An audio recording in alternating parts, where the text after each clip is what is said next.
Tay cả văn con hung tay hao thân nhìn nghe ao thế chống ba hạt toàn nhiều mà sung kha na mà lệ theo thân măng tay na thân loay sung tay ở hạt toàn nhiều thế sụp xoắn văn cầm tay hao na pin trái hao hạt su sang su theo thân măng tay mà pin nong tay thế ở hạt toàn nhiều thế sụp xoắn văn linh tay hao na pin trái hao hạt su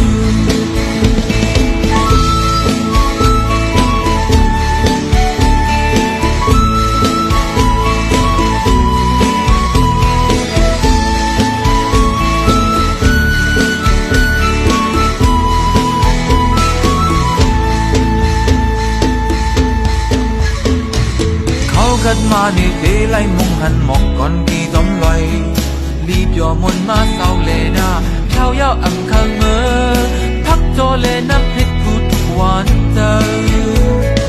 hung tay hao thân nhìn nghe ao thế chống ba hạt toàn nhiều mà sung kha na mà lệ theo thân măng tay na thân loay sung tay thở hạt